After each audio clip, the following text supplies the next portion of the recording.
Welcome to this video. My name is Christian from Beyond Premiere, and the Ant-Man and the Wasp Quantumania post-credit scene and the Kang Dynasty is here. Now, this video contains spoilers for Ant-Man 3. The post-credit scene from Ant-Man and the Wasp Quantumania introduced the Kang Dynasty, a council of powerful beings from different timelines and realities who have control over time itself. It was rumored that the post-credit scene was going to be the Young Avengers and how it was going to be set up. However, it was changed like we see here. I actually did a video on that, so I apologize if I was wrong. Hopefully, I'm not wrong in this one. In the post-credit scene, the council is led by Immortus, a powerful being with the ability to manipulate time. The council is not happy with the death of one of their members and they vow to stop them, the heroes of the MCU. As we get to see in Doctor Strange 2, he's one of our heroes that was traveling through the multiverse. And if you remember, it's explained in that film how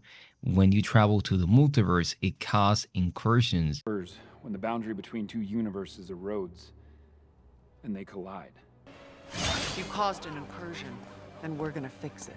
So we can see more and more why the Kang Dynasty want to stop the heroes, as they feel they're the ones responsible for making this happen. In Ant-Man 3, we get to see how he's the one that stopped Kang, and also is met by different versions of himself. One of those is Baskin-Robbins. Now, the scene ends with the council preparing for a plan in a coliseum full of Kang variants. This post-credit scene set up an epic battle between the heroes and the Kang Dynasty in the future.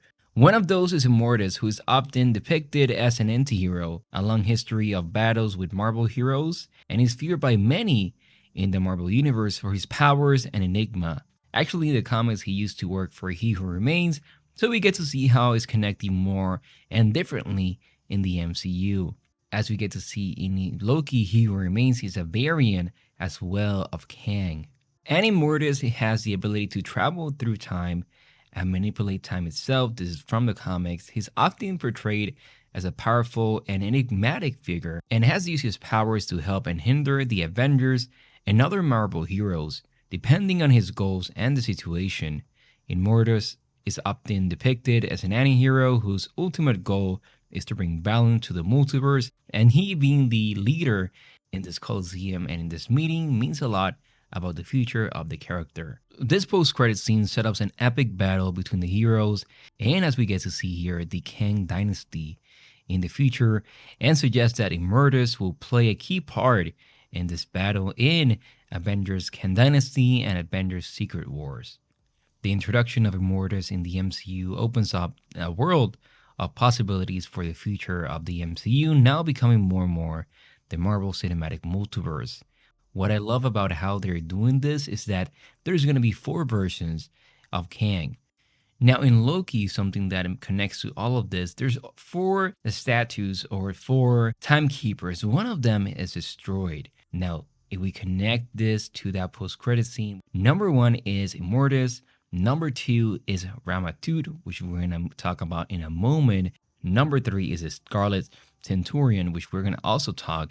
And number 4 is He Who Remains. All of those 4 are the main Kang variant, as well as Kang Prime, which is going to be just, the one that we met in Quantumania. So those are the 5 versions, like primary versions. Now, in Loki, we're going to meet another variant, but those 5 are the main one. Now, we also going to meet the Beyonder, which is another Kang variant, which I'm going to go ahead and talk about in a moment. But there's so many information about all this different story that Marvel is going to do.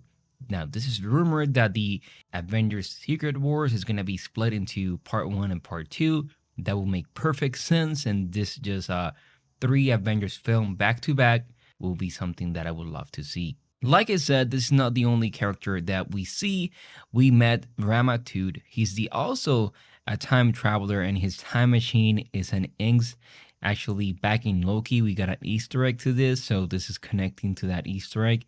And he's also one of the members of the Kang Dynasty. In the comics, Ramatud is a pharaoh from ancient Egypt who gains advanced technology from the future as well, and use it to conquer the world in the past. It will be interesting to see how each version of Kang is sent to a different century, or like, hey, you go here and you go there, and other variants go to this different era. Something that we're gonna see in Loki season 2, as it's rumored that we're gonna see multiple variants of the character, and he used it to conquer the world, but in the past.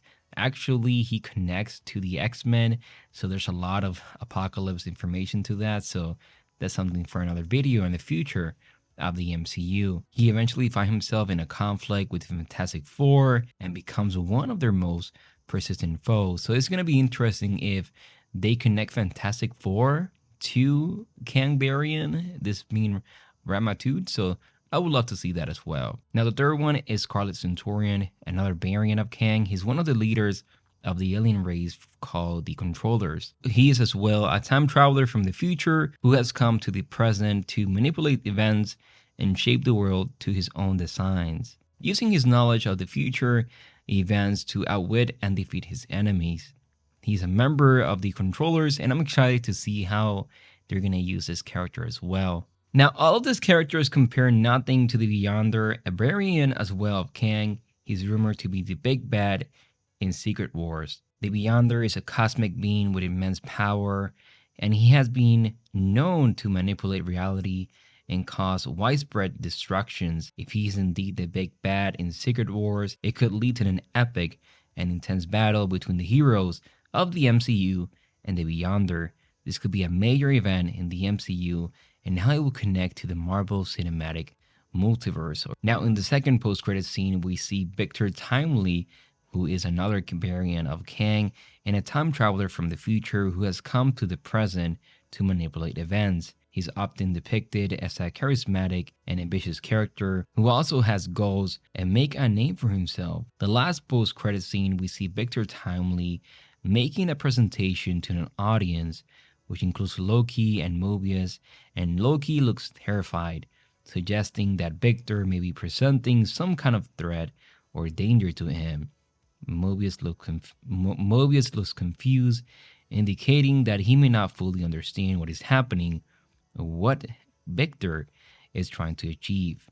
With the addition of Victor Timely, the MCU has introduced another Kang variant. If this connects to Loki Season 2, that is something that will play in the season, will play a significant role in future events.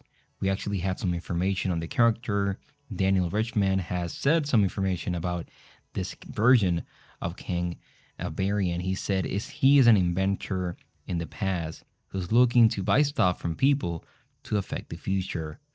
One variant of Kang in Loki Season 2 is an inventor in the past, and of course Loki is trying to stop him. The post-credit scene also sets the stage for an interesting dynamic between Victor and Loki, as we know he's going to be played by Jonathan Majors, as we get to see in Season 1 of Loki that we saw multiple variants. That's something that the Marvel Cinematic Universe is going to explore more and more in Phase 5.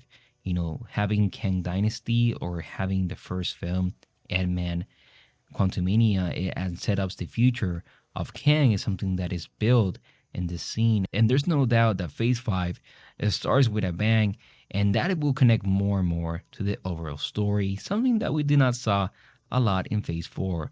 But what are your thoughts on this video? Leave your comments below. Thank you so much for watching. My name is Christian from Beyond Premiere, and I'll see you in the next one. Bye-bye, everyone.